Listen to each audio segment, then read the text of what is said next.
The next unit we are going to review is absolute value equations and inequalities. So the first thing you need to remember to do is to isolate the absolute value first and then make two equations.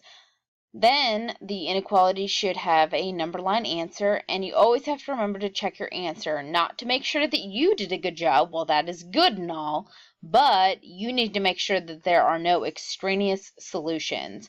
So solutions that you did everything flawlessly and it just doesn't work. So for the first example, I first have to isolate the absolute value, so I have to subtract the 1 first. So I now have 2x minus 7 equaling 9. This is the point where I'm going to make my two equations. So 2x minus 7 equaling 9 and 2x minus 7 equaling negative 9. So notice I changed nothing that is within the two absolute value lines, only the number that's not within it. So then I have to solve both of these. So I will be adding 7 on both of them. So I have 2x equaling 16 here, and I will have 2x equaling negative 2 here. Then I will be dividing by 2 on both of them. So I have x equaling 8 and x equaling negative 1. So now I must check them, because in the SOL you better believe they're going to throw numbers at you that when you plug them in they just don't work. It could be your error though, keep that in mind. So then I take my 8 and I plug it on in, and for time's sake I'm not going to show you on the calculator because I think you can do it. Remember, the absolute value is second 0 enter. If you have forgotten that, you need to write yourself a note right now on your notes. Second 0 enter. So I plug 8 into the original equation and make sure it equals 10. It does. Then I take negative 1, I plug it into the same equation. I make sure it equals 10. It does. So 8 and negative 1 are your answers.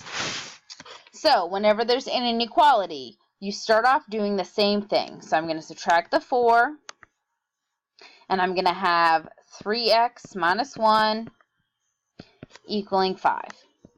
That's when I make my two equations. So I have 3x minus 1 equaling 5, and 3x minus 1 equaling negative 5. And I solve both of those. So in both of them, I'm going to add the 1. This one, I'm going to have 3x equaling 6, and this one, I'm going to have 3x equaling negative 4. Divide by 3. So I have x equaling 2 and x equaling negative 4/3.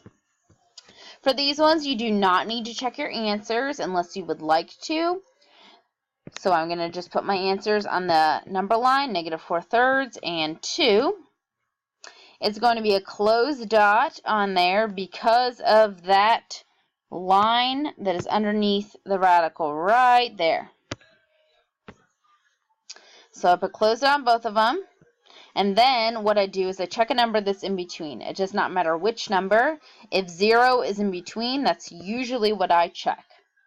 So you're again going to plug 0 into the original problem, and you're going to see if it's less than 9. So when I plug 0 in, I get 5, and 5 is less than 9. So if it is a true statement, then I connect my two dots. If it was not a true statement, I would put the squiggly lines to the left and to the right of the two dots. So since I connected the two dots, this is how I write my answer. I write the smaller answer, so negative 4/3, less than or equal to x, less than or equal to the bigger answer. That is my final answer. If they did not work and you had to put the squiggly lines going out, I'm going to show you how to write it. So like off to the side, if they didn't connect, I would put x is less than the smaller answer, or x is greater than the bigger answer. But that's not the case in this situation. Also to note for absolute value equations, if it was equal to a negative number after you solved for the absolute value, that means it would be no solution. You can go ahead and do the work, but neither of the answers would work. The next type of equation is radical. So you have to isolate the radical first, just like absolute value, and then you square both sides and then check your answer. So I have to add the 5 first. After I've done that, now I can square both sides or cube it or whatever, depending what type of root it is. Whatever's under the radical stays exactly the same. So it stays 5x minus 1, but however, 7 was not under a radical, so I square it and make 49. And then I just solve it like normal. Plus 1, so 5x equaling 50, divide by 5, so x equals 10.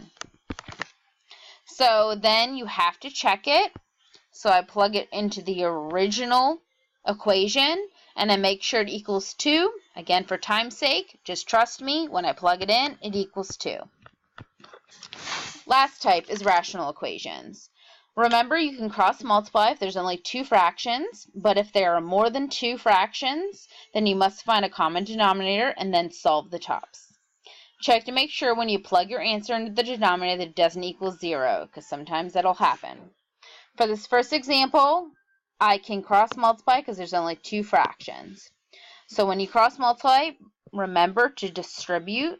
So 4 times x minus 3 is 4x minus 12. Distribute the 2 as well, so 2x plus 2. Now I'm just going to solve it for x. So I'm going to subtract over 2x.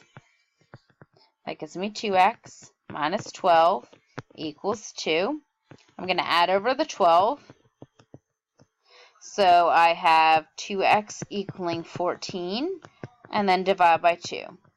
So I have x equals 7. Now, you can check it all if you would like. However, you need to at least check and make sure it's not going to equal 0 in the bottom. So I look at the bottom of both of them. So I'm going to look at x minus 3, and I'm going to plug 7 in for the x.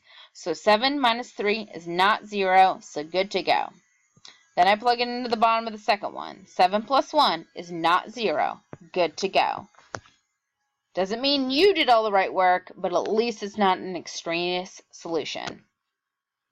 All right, last one. So for this one, there's only 2 fractions, but you have to remember 6 is over 1. So that means there's really 3 fractions, and you need to find a common denominator. So since the first 2 fractions have x on the bottom, I am going to use that as my common denominator.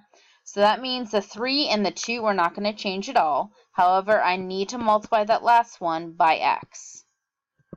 So I'm going to have 6x. Once they get a common denominator, you cross out the bottoms, and you're left with 3 plus 2 equals 6x.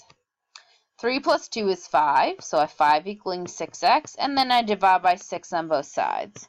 So I have x equaling 5 over 6. I plug it in to the bottom of both of these. When I plug it in, 5 over 6 doesn't give me 0. 5 over 6 doesn't give me 0, so it's a good answer. All right, now you can go ahead and do the Socrative quiz.